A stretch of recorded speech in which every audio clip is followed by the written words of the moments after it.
We begin our journey in the town of Lockhart at the Cruz Market. It started in 1900 as a grocery store and meat market by Charles Cruz. Of course, by the name, you can tell this place has German roots. My grandfather worked for him from about 35 until 48 when the Charles Cruz sons were in it and were ready to get out of it. He bought them out.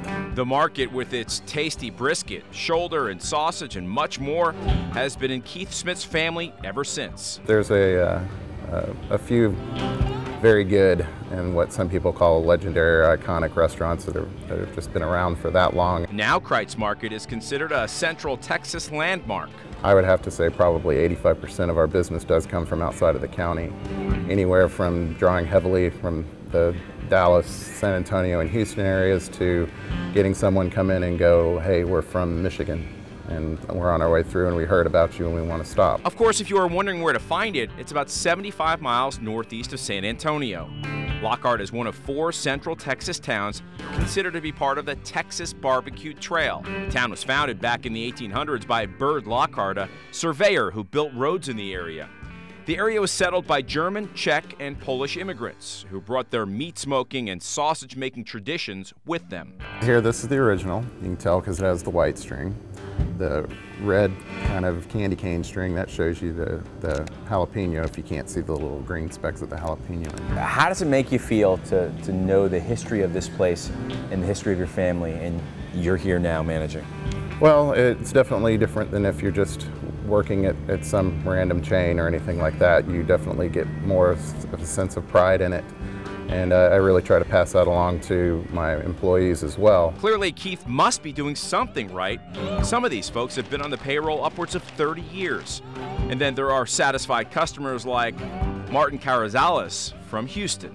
Oh, I'm so full right now, it hurts. I had sausage, ribs, brisket, prime rib. He says he's been coming here for more than 20 years. You know, the economy in many parts of the country is not great, but Texas seems to have fared things rather well. What are your thoughts about that? Yeah, it really has. I mean, you know, Texas' economy is pretty strong all on its own.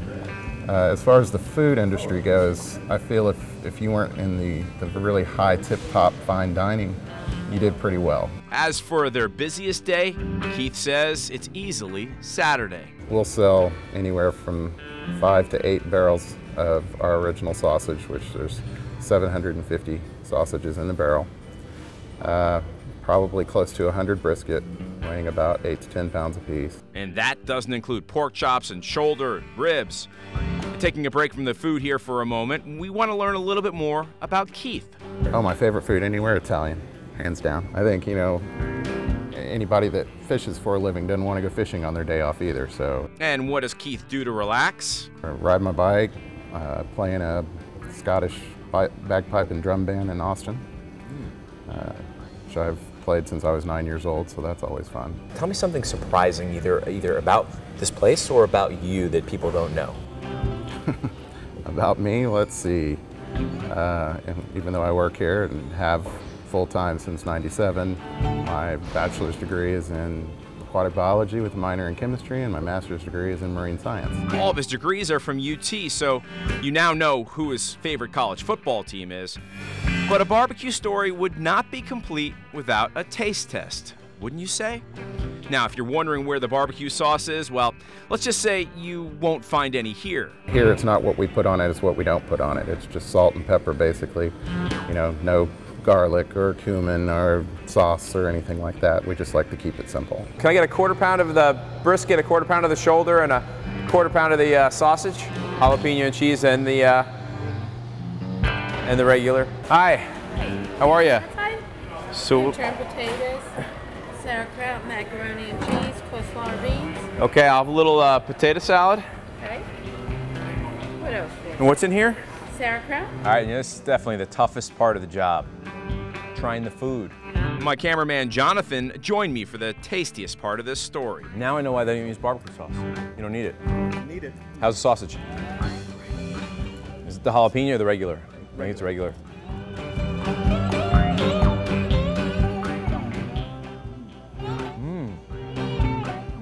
Oh God. I don't know if you heard the end of the interview. Yes, it is. 60 to 100 internet orders a day.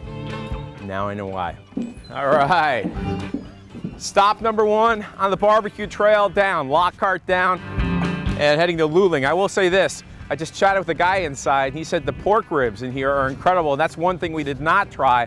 I also talked to Ella behind the counter. She's worked here for 28 years, and she said she served George Strait, and then she said she served The Undertaker, wrestler.